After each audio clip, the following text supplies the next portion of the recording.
Shri Venkateswara gold తాకట్టులో ఉన్న మీ బంగారాన్ని విడిపించి కొనబడును.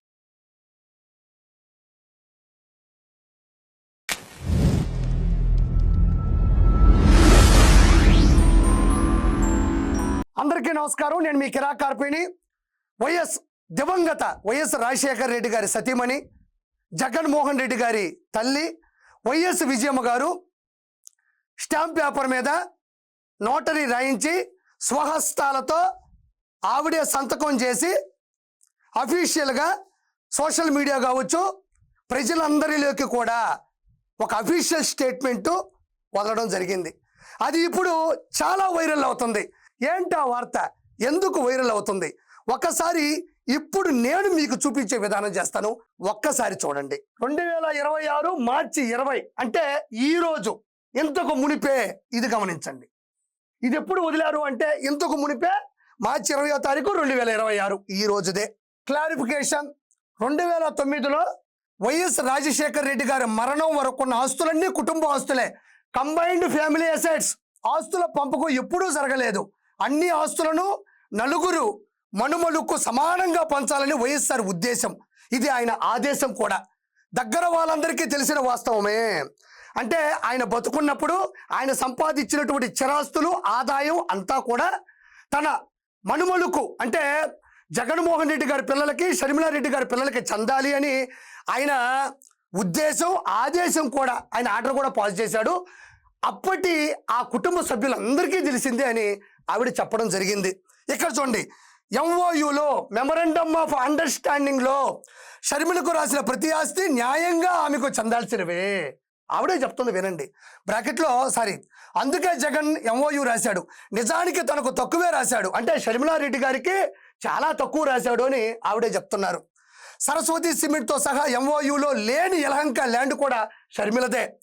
ఇచ్చాను అని చెప్తున్న డబ్బు షర్మిల వాటాకు ఇచ్చిన డివిడెండ్ మాత్రమే. డివిడెండ్ అంటే లాభాల్లో వాటా మాత్రమే తప్ప ఇచ్చినటువంటి చిరాస్తుల్లో ఇంతవరకు షర్మిలారెడ్డికి ఏదీ దక్కలేదు అని ఆవిడ ఆవేదన. ఇక్కడ చూడండి, ఆస్తుల విషయంలో జగన్ తన మేనల్లుడికి, మేనకోడలకి ఎప్పటి వరకు అన్యాయం చేశాడు, ఎప్పటికైనా న్యాయం చేస్తాడని తన తల్లిగా ఆశిస్తున్నాను. ఇది ఒకసారి చూడండి. ఆస్తుల విషయంలో జగన్ తన మేనల్లుడికి, మేనకోడలకి అన్యాయం చేశాడు, ఎప్పటికైనా న్యాయం చేస్తాడని తన తల్లిగా ఆశిస్తున్నాను. నిజంగా చెప్తున్నా, ఇది వైఎస్ విజయమ్మ గారే రాసినటువంటి, అంటే ఇచ్చినటువంటి ఓపెన్ స్టేట్మెంట్. ఇది స్టాంప్ పేపర్ మీద నోటరీ రాయించి ఆవిడే సంతకం పెట్టి, చూడండి వైఎస్ విజయమ్మ గారే సంతకం పెట్టారు. ఇక్కడ చూడండి, తన తల్లిగా ఆశిస్తున్నాను అంటున్నారు. నిజంగా చెప్తున్నా, నేను కూటమిలో ఉండొచ్చు, నేను ఒక మనిషిగా ఆలోచిస్తున్నాను. ఒక తల్లి ఆవేదన అర్థం చేసుకొని రాజకీయాలకు అతీతంగా మాట్లాడుతున్నా. ఏ రాజకీయ చరిత్రలో కూడా ఒక ఎక్స్ ముఖ్యమంత్రి యొక్క తల్లి ఈ విధంగా ఓపెన్ గా ఇలాంటి స్టేట్మెంట్ ప్రజలందరికీ ఇవ్వడం మొదటిసారి అని నేను భావిస్తున్నాను. నాకు చాలా బాధగా ఉంది. ఆశిస్తున్నాను. సొంత చెల్లికి సంబంధించిన పిల్లలకి ఇచ్చే ఆస్తుల వాటాల్లో కూడా, చరాస్తుల్లో కూడా అతను వాళ్ళకి దక్కనివ్వట్లేదు. ఖచ్చితంగా ఏదో రోజు వాళ్ళకి ఇస్తాను అని ఆశిస్తున్నాను అన్నట్లేదు, అంటే అభ్యర్థిస్తున్నాను అని బతివులాడుకున్నట్టుంది. అది ఆదేశిస్తున్నాను అని కూడా కాదు, ఆశిస్తున్నాను. ఇక్కడ చూడండి, అన్ని ఆస్తులు నలుగురు మనుమలకు సమానంగా పంచని ఉద్దేశం. ఇది ఆయన ఆదేశం కూడా. ఆయన ఆదేశించినటువంటి ఆస్తులు కూడా సొంత చెల్లి షర్మిలారెడ్డి గారి పిల్లలకి దక్కనివ్వకుండా చేస్తున్నటువంటి క్రూరత్వం జగన్మోహన్ రెడ్డిదని ఈవిడ చెప్తుంది. ఆశిస్తున్నాను, అభ్యర్థిస్తున్నాను. ఎంత క్రూరత్వం! ఇక్కడ కూడా చూడండి, అసత్యాల ప్రచారం మానుకోవాలని వైఎస్ఆర్ భార్యగా చేతులు జోడించి అడుగుతున్నాను. మళ్ళీ మీడియాలో ప్రస్తావించొద్దని వేడుకుంటున్నా. అంటే ఆవిడ అనేది సాక్షి పత్రిక, సోషల్ మీడియా ఉంది కదండి, దాంట్లో దీన్ని వక్రీకరించొద్దు, నేను ఓపెన్ స్టేట్మెంట్ ఇస్తున్నాను, నా కూతురి బిడ్డలకి అన్యాయం జరుగుతుంది, దీన్ని వక్రీకరించి అంటే సాక్షి దానికి సంబంధించినటువంటి సోషల్ మీడియాలో విస్తృతంగా చెప్పొద్దు, నేను చేతులు జోడించి అడుక్కుంటున్నాను అంటుంది. ఇంతకన్నా దారిద్ర్యం, ఇంతకన్నా దౌర్భాగ్యం ఎవరికైనా ఉంటుందా? చెప్పండి జగన్మోహన్ రెడ్డి గారు. ఇక్కడ చూడండి, దేవుని సాక్షిగా నేను రాసినవన్నీ వాస్తవాలు మాత్రమే. దేవుని సాక్షిగా నా కూతురికి జరుగుతుంది అన్యాయం, ఇది నిజం. జగన్మోహన్ రెడ్డి అబద్ధ ప్రచారాలు చేస్తాడు, ఆ సోషల్ మీడియాని ఆపండి. ఎంతో ముందు కూడా ఏం జరిగిందంటే ఈవిడ స్టాంప్ పేపర్ మీద నోటరీ మీద సంతకం పెట్టి ఎందుకు ఓపెన్ చేయాల్సి వచ్చిందో తెలుసా? ఎందుకు చెప్పాల్సి వచ్చిందో తెలుసా? ఎంతో ముందు కూడా వైఎస్ విజయమ్మ గారి యొక్క సంతకాన్ని ఫోర్జరీ చేసి దాన్ని సర్జరీ చేసి దాన్ని సోషల్ మీడియాలో తిప్పి ఆవిడే ఇలా ఆకాంక్షిస్తుంది, ఆవిడే ఇలా ఆలోచిస్తుందని అప్పుడు ఆవిడ యొక్క విధి విధానాల్ని తప్పుదో పట్టించినటువంటి వ్యక్తి జగన్మోహన్ రెడ్డి. చూడండి ఎంత దారుణం, ఎంత దారుణం. ఇది చూడండి అఫీషియల్ స్టేట్మెంట్, స్టాంప్ పేపర్ మీద నోటరీలో సంతకం పెట్టినటువంటి విధానం. అప్పట్లో అంబటి రాంబాబు గురించి సొంత అల్లుడు చెప్పాడు, ఈరోజు జగన్మోహన్ రెడ్డి గురించి సొంత తల్లి చెప్తుంది, ఆల్రెడీ చెల్లి చెప్తుంది, ఆల్రెడీ బాబాయ్ కూతురు సునీత రెడ్డి గారు చెప్తున్నారు. ఇంతకన్నా ఏం చెప్పాలి? ప్రజలకు ఇంతకన్నా స్టేట్మెంట్ ఏం కావాలి? ప్రజలకు ఇంతకన్నా సాక్ష్యం ఏం కావాలి?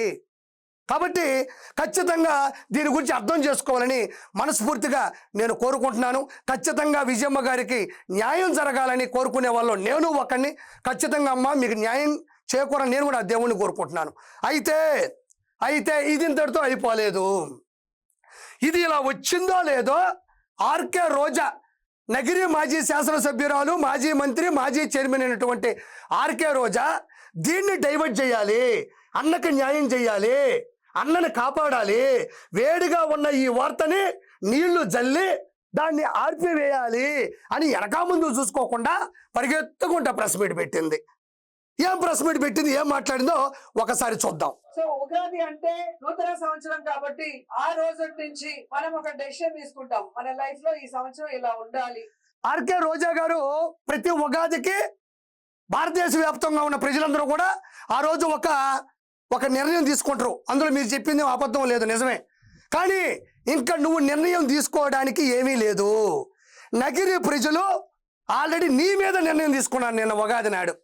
నిన్న ఉగాది సందర్భంగా నగిరిలో ఉండే ప్రజలందరూ కూడా మూకమ్ముడిగా కూర్చొని ముచ్చటించుకుంటూ ఆర్కే రోజాని జీవితంలో నగిరి శాసనసభ్యురాలుగా గెలిపించకూడదు అని నిర్ణయం వాళ్ళు తీసుకున్నారు. ఇది చరిత్ర పుటముల్లో లిఖించదగింది. ఎవరైనా ప్రజలు నిర్ణయం తీసుకుంటారు వాళ్ళ కోసం. ఫస్ట్ టైం నీ కోసం తీసుకున్నారు నగిరి రోజాని. నగిరిలో అడుగు పెట్టనివ్వకూడదు, ఈసారికి అడిగిన ఓట్లు వేయకూడదు. పోయినసారి 45,004 ఓట్ల తేడాతో ఓడించాం, ఈసారికి డిపాజిట్లు గల్లంతయ్యేలా చేద్దామని ప్రజలు నిర్ణయించుకున్నారు. నీ నిర్ణయం ఎవరికి కావాలి? నీ నిర్ణయం ఎవరికి కావాలి? నీ నిర్ణయం పడుచుకునే స్థితిలో ఎవరో లేరు, వాళ్ళు నిన్ను నిర్ణయించుకున్నారు. చంద్రబాబు నాయుడు ఉగాది రోజు కూడా కళ్ళార్పకుండా ఏ విధంగా అబద్ధాలు చెప్తున్నాడు. ఉగాది రోజు కళ్ళార్పకుండా నారా చంద్రబాబు నాయుడు గారు అబద్ధాలు చెప్పాడు అంటున్నావు. మరి ఆయన కళ్ళార్పకుండా అబద్ధాలు చెప్పాడా, నిజాలు చెప్పాడా? తర్వాత చూద్దాం. మరి ఇదే ఉగాది రోజున గతంలో నారా చంద్రబాబు నాయుడు గారు ఇచ్చిన మాట ప్రకారం 21 వర్గాల దాదాపు 12 లక్షల మందికి దివ్యాంగ శక్తి పథకం ద్వారా దివ్యాంగులకి ఉచితంగా 7,264 బస్సుల్లో ఉచిత ప్రయాణాన్ని ఈరోజు సౌలభ్యంగా అందించాడు. దాని గురించి నువ్వు ఎందుకు మాట్లాడావు? దివ్యాంగ శక్తి పథకం ద్వారా ఈరోజు 7,264 బస్సుల్లో వాళ్ళకి ఫ్రీగా ఉచితంగా బస్సు సౌకర్యాన్ని అందించాడు. స్త్రీ శక్తికి ఏమాత్రం తగ్గకుండా దివ్యాంగ శక్తిని జనాలకు తీసుకెళ్ళినటువంటి వ్యక్తి, శక్తి, ప్రజల మీద ఉన్న అపారమైన భక్తి నారా చంద్రబాబు నాయుడు గారు. దాని గురించి నువ్వు ఎందుకు మాట్లాడవు? అది జనాల్లోకి వెళ్ళింది కదా, అందరూ హర్షిస్తున్నారు కదా, అందరూ చప్పట్లు కొడుతున్నారు కదా. వాళ్ళు చప్పట్లు కొడుతుంటే మీరు దుప్పట్లు వేసుకుని పడుకోండారా అని ఈరోజు నేను ప్రశ్నిస్తుండా. ఏమో నిద్రపోతున్నావా? మరి ఆయన చేసినటువంటి నిజాన్ని నువ్వు అబద్ధాలతో సమకూర్చి ఎందుకు చెప్తావో నాకు అర్థం కావట్లే. ఇంకా అబద్ధాలు చెప్తున్నాడు. ఆయన ముఖ్యమంత్రి అయ్యే వరకు 5 సంవత్సరాలు రాష్ట్రంలో ప్రజలు ఎవరు సంతోషంగా లేరంట.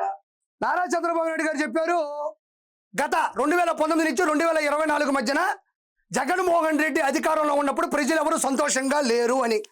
అదే ఆవిడ అడుగుతుంది, జగన్మోహన్ రెడ్డి గారు అధికారంలో ఉన్నప్పుడు ఎవరూ సంతోషంగా లేరంట అని. ఎస్, ఆంధ్రప్రదేశ్లో ఏ మూలకెళ్ళినా మీరు ఒక్క రోడ్డు కూడా వేయలేదు, దాని మీద నడిపిన వాహనదారులు సంతోషంగా ఉంటారా? ఉండరు, ఉండలేరు. మిట్ట మధ్యాహ్నం పట్టపగలు కాలేజీల్లో, స్కూళ్ళల్లో, యూనివర్సిటీల్లో గంజాయి అమ్మితే దాన్ని పీల్చుకున్న పిల్లలు, దాన్ని భరించిన తల్లిదండ్రులు సంతోషంగా ఉంటారా? ఉండరు, ఉండలేరు. 7 కొండల సాక్షిగా కొండల మీద హైందవ ధర్మాన్ని పక్కన పెట్టి అన్యమత ప్రచారాన్ని విస్తృతం చేస్తుంటే హిందువులు సంతోషంగా ఉంటారా? ఉండరు, ఉండలేరు.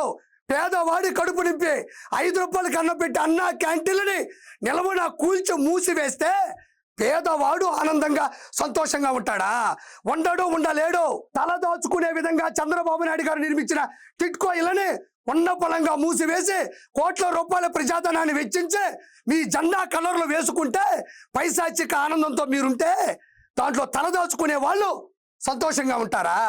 ఉండరు, ఉండలేరు. ఎస్, 2019 నుంచి 2024 మధ్యన జగన్ పరిపాలనలో ఏ ఒక్కరూ సంతోషంగా లేరు. నీకు దమ్ము ధైర్యం ఉంటే నీ పక్కన ఉన్న పేటీఎం గాలను పక్కన పెట్టి పక్కకి అడుగు, ముఖం మీద ఉమ్మేస్తారు. ఎస్, నారా చంద్రబాబు నాయుడు గారు ముఖ్యమంత్రి అయిన తర్వాత ప్రజలందరూ సంతోషంగా ఉన్నారు. అన్నం పెట్టే 200 అన్నా క్యాంటీన్లు, టెన్షన్గా పింఛన్లు, అందరి నివా జలాలు, ప్రభుత్వ ఉద్యోగులకు 1వ తారీఖే జీతాలు, 16,347 టీచర్ పోస్టుల భర్తీ, స్త్రీ శక్తి, దివ్యాంగ శక్తి, అన్నదాత సుఖీభవ, తల్లికి వందనం, ఉచిత గ్యాసు సిలిండర్లు, పోలవరం పనులు, అమరావతి అభివృద్ధి, Google data centre, any centre, single hand. Nara Chandrababu Naidu గారు ఇస్ ద లెజెండ్. ప్రజలు సంతోషంగా ఉన్నారని తట్టుకోలేక మీరు సంతోషంగా లేరు. చల్, నవ్వుతున్నారని చెప్పి సిగ్గు లేకుండా చంద్రబాబు నాయుడు గారు ఎలా? సిగ్గు లేకుండా కాదు, నీకు బుద్ధి లేకుండా చిల్లర పైసలకు ఆశపడి రానున్న రోజుల్లో మినిస్ట్రీ వస్తుందని ఇంత దారుణంగా ఒక మహిళ అయ్యుండి సొంత తల్లే ఎంతకు ముందు అఫీషియల్గా ఒక స్టేట్మెంట్ వదిలితే ఆవిడికి తెలియనంత, ఆవిడికే లేనంత ప్రేమ నీకుందా అమ్మ అన్న మీద? సొంత చెల్లి కన్న తల్లే మమ్మల్ని మోసం చేసి నడి రోడ్డు మీద పడేశాడు అని వాళ్ళు చెప్తుంటే నీకు బుద్ధి లేకుండా స్క్రిప్ట్ కోసం, ఆ మ్యాటర్ని డైవర్ట్ చేయడం కోసం, ఏరే విధంగా కన్వర్ట్ చేయడం కోసం నువ్వు వేస్తున్న వేషాలు నాకు తెలిసి సినిమా ఇండస్ట్రీలో కూడా అన్ని వేషాలు వేయలే.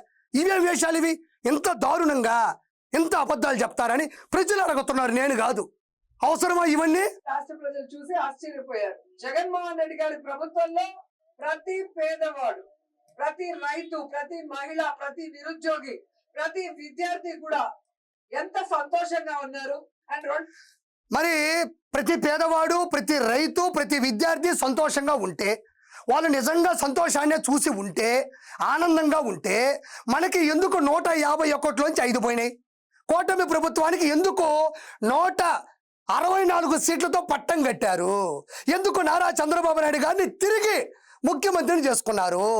అంటే వాళ్ళు సంతోషంగా ఉన్నారు అని నువ్వు సంతోషంగా చెప్పినంత మాత్రాన ఎవరు నీ సంతోషాన్ని లెక్కలోకి తీసుకోరు.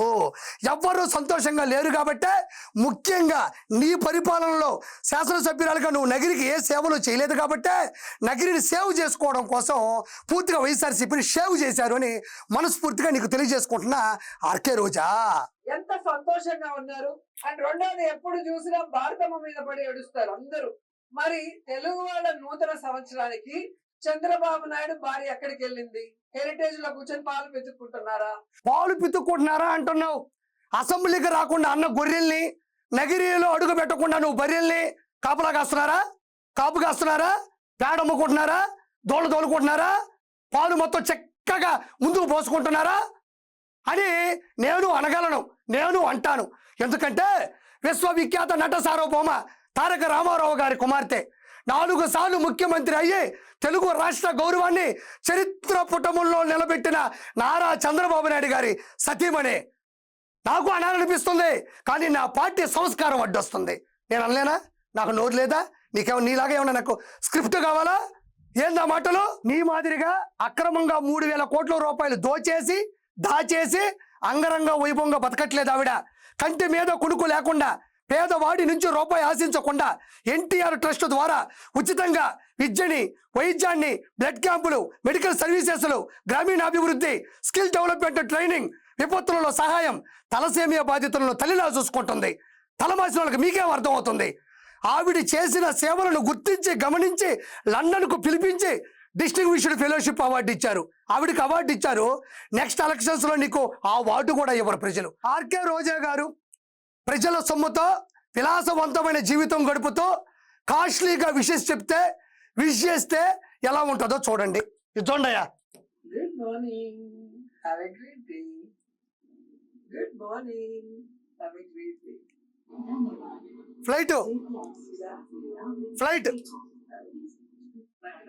ఫ్లైట్ మళ్ళీ